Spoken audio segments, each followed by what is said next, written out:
up, you guys? This is Danny B. You're watching the Trash Stash, and in this video, I'm going to be talking more about like some of the newer Nicolas Cage movies that I've seen. I've been trying to catch up on all his newer movies because he drops movies like people drop YouTube videos. Since the '90s ended, I kind of lost contact, or not lost contact, but like lost touch with what he's been doing. I think like around the time like Adaptation came out, I kind of just was like, all right, he's done with all the like Face Off and Con Air type of movies.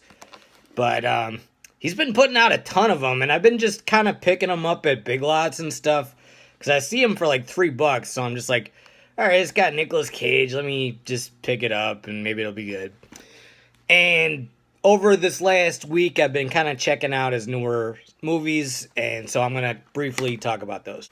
Alright, so first up is Doggy Doug, and I actually checked half of this out on Netflix, and it was decent. This is from the guy that wrote Taxi Driver, Paul Schrader.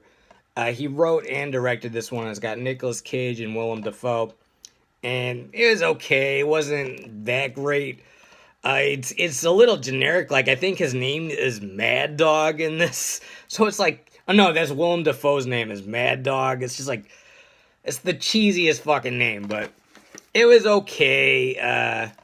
I've only watched half of it so far. Maybe the last half is better. Worth checking out, I'd say. Doggy Dog. Alright, next up we got Cage in Rage. And this was actually pretty good. This is about a guy. He's left the life of crime, but he used to be in the Irish Mafia. And someone kills his daughter, and now he's out for revenge.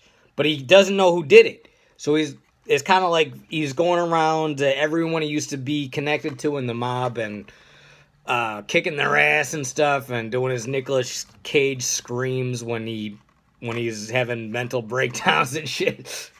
Yeah, this is pretty good. Nicolas Cage in Rage. Definitely check this one out. Alright, next up we got a Nicolas Cage 3-pack I picked up with Bad Lieutenant, Stolen, and Trespass. And Trespass is pretty good. Trespass is like a home invasion movie. It's done by Joel Schumacher, who did 8mm, which is another good one. And he also did the terrible Batman movies, but his other movies, other than that, are pretty good, like Falling Down and shit. But Trespass, decent movie.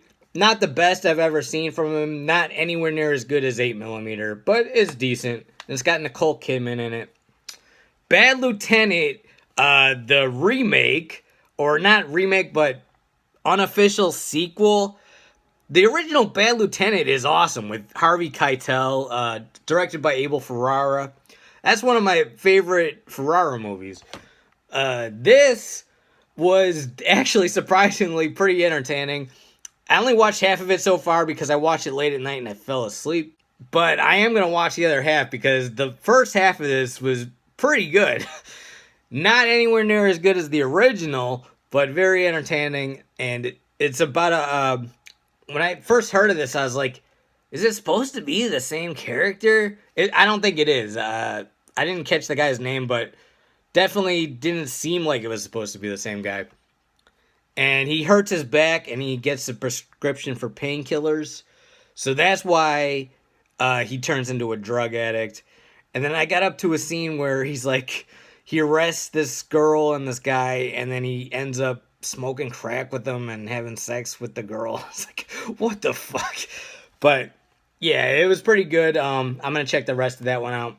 Stolen, I watched the first 5 minutes of it, and it seemed like it was going to be really cheesy, so I just turned it off and watched The Bad Lieutenant instead. But that one's from the director of Con Air, so maybe I'll give it a second chance. And then next up, of course, I just picked this up. This is a classic one, 8mm. Everyone knows this one. If you don't know it, check this one out. This is where he's a private eye trying to figure out who made a snuff film. And it's very dark. It's very cool. I love this one. 8mm. And this is another one that's underrated. I've seen this for years. This has been my favorite, like one of my favorite Nicolas Cage movies. Red Rock West. This movie is badass. This has Dennis Hopper. What's her name? From Twin Peaks. Laura Flynn Boyle. Of course, Then it's also got that one guy that always plays like the scariest fucking realistic bad guy. I think his name is like JT Walsh or something.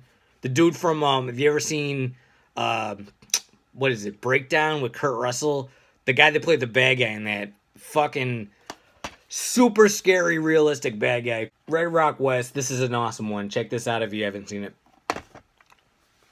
All right, and then last up, I checked out Mandy. Well, I didn't check out Mandy. I watched the first half hour of it.